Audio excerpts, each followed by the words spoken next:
Olá, eu estou introduzindo a linguagem visual, um projeto do PIBID que acontece na escola de vocês e vocês já conhecem.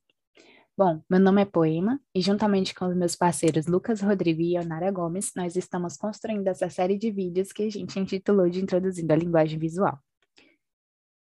Pois bem, já chegamos ao nosso sexto vídeo e nesse sexto vídeo a gente vai encerrar o conteúdo de volume, tá bom? A gente já viu até aqui linha, superfície, e agora a gente está no volume e a gente vai fechar esse conteúdo hoje.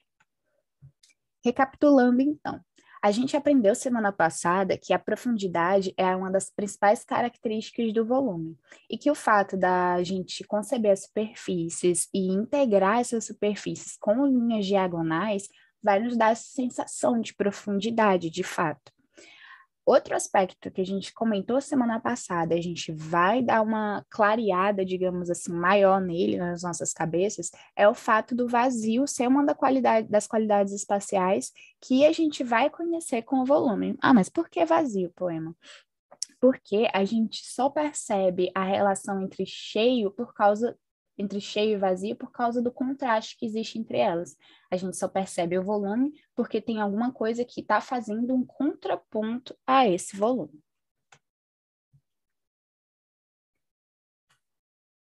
É essa ideia de compensação que vai vir, né, quando a gente percebe esse vazio em relação ao volume, que vai tornar visível que as formas elas se alternem.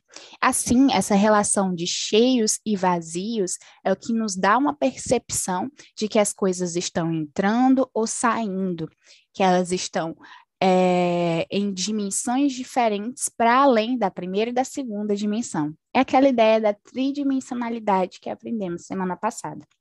Assim, cada espaço sólido que a gente enxerga, que a gente sente e compreende, também equivale a um espaço interno. Então, a gente tem essa relação de cheio e vazio, inclusive no nosso cotidiano.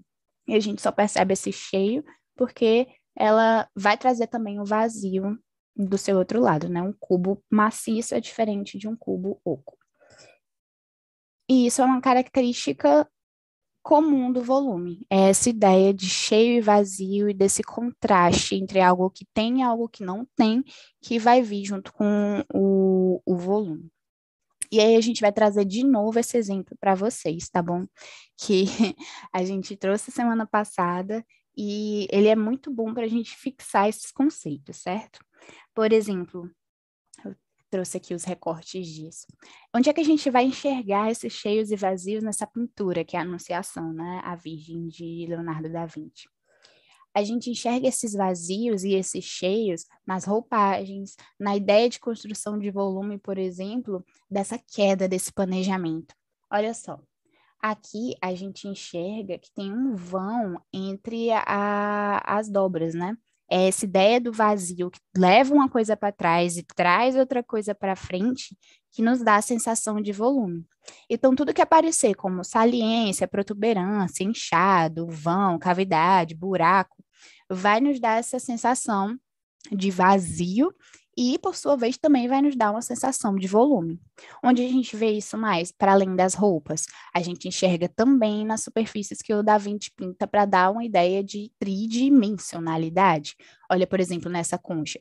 A gente enxerga que ela está vazia por dentro, porque a gente enxerga o vão, a ideia do buraco, entenderam? Pois bem. Outro aspecto que a gente viu na semana passada e que a gente vai retornar para conversar essa semana é o aspecto do distanciamento. Esse aspecto das linhas diagonais que surgem, né, ao serem interligadas às superfícies, dão também essa ideia de volume. Essa sensação de que a gente tem de que está entrando, que eu falei antes, vem a partir dessa ideia das linhas diagonais. E aí a gente volta a falar de planos bidimensional e tridimensional, porque esses espaços de distanciamento entre eles vão se interligar a partir da ideia da gente estar ali entendendo de que aquilo deixou de ser uma superfície plana e passou a ter certa tridimensionalidade, a partir do advento da profundidade e desse distanciamento, né? Porque se está ficando cada vez mais profundo, está ficando distante em relação ao nosso ponto de vista. Deu para entender?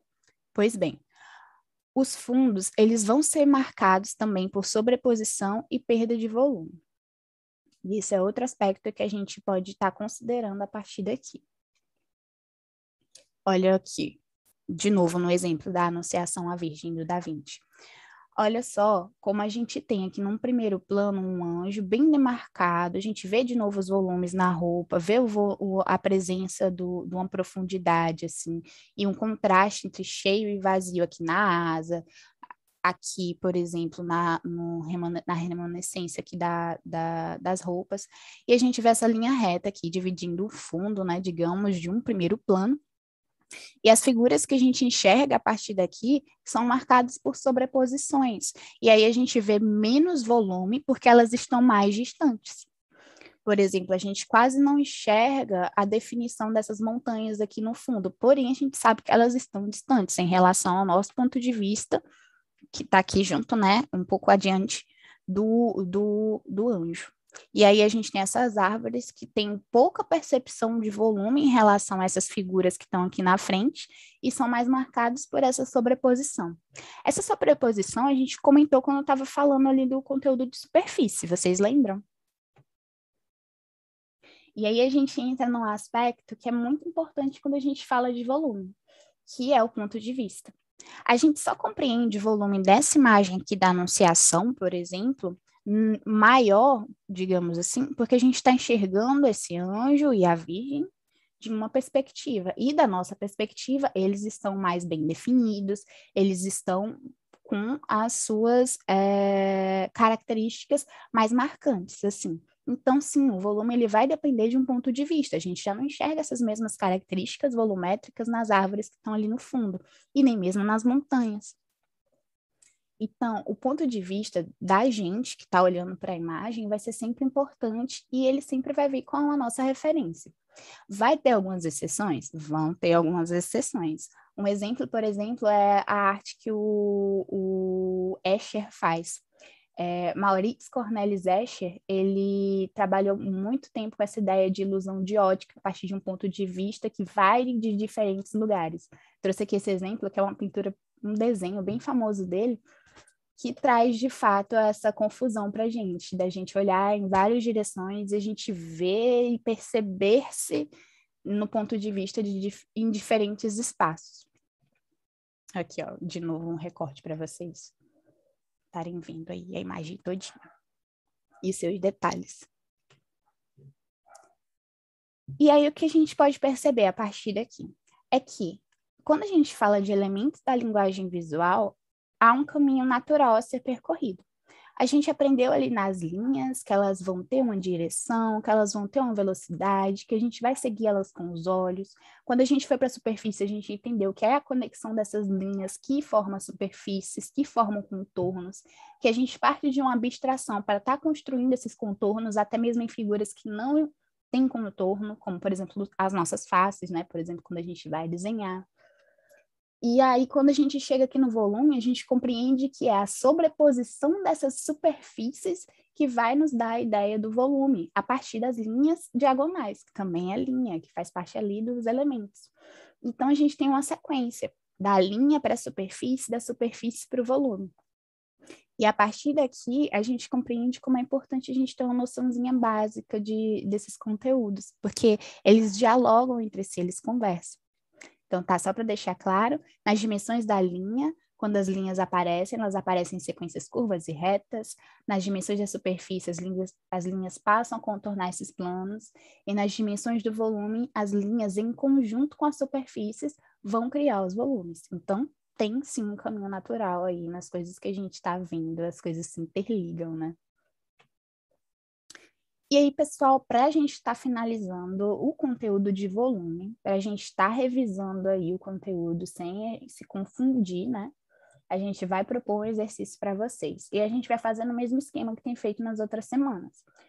Estamos aqui disponibilizando material, vou conversar aqui com vocês sobre esse exercício. E no nosso canal no YouTube ali, né? Quando a gente for postar, a gente vai postar junto meio que um tutorial, para vocês verem como é que faz, sanar as dúvidas. Tá bom? Então, os materiais dessa semana. A gente quer um objeto qualquer de vocês, Pode ser qualquer objeto, desde uma caixa de pasta de dente, uma caneta, o estojo de vocês, o caderno, um objeto qualquer. Escolha esse objeto, e aí a gente vai precisar da câmera do celular de vocês, vocês vão posicionar esse objeto, tirar uma foto, e aí a gente vai fazer um exercício de tentar visualizar as linhas e as superfícies e a profundidade, digamos assim, desses objetos que a gente escolheu. Outra alternativa que eu trago aqui para vocês é a ideia do origami também, de fazer um origami e tentar, digamos assim, desenhar esse origami. Mas aí pode ser difícil, complexo para vocês, mas para alguns de vocês. Então, é completamente opcional. A ideia que a gente tem aqui é a gente exercitar essa progressão natural entre linhas, superfícies e o volume. E para entender o volume, né, com essa tridimensionalidade, muitas vezes a gente precisa pegar nesse objeto 3D. Por isso a sugestão do objeto ou a do origami. E aí a gente vai estar tentando fazer as nossas próprias criações a partir disso. Pois bem, pessoal, esse foi o vídeo da nossa semana. Aguardem o vídeo do tutorial. Muito obrigada pela atenção. Eu gostaria de reiterar que vocês respondam um formulário. Quando forem postar a atividade, coloquem no Padlet para a gente poder manter a nossa assiduidade, né? E lembrando que o formulário ele serve como registro de frequência. Então, para que a gente saiba quem está participando, se você está participando, a gente precisa que você responda o formulário, tá bom? Muito obrigada, uma boa semana para vocês e bom trabalho. Se cuidem!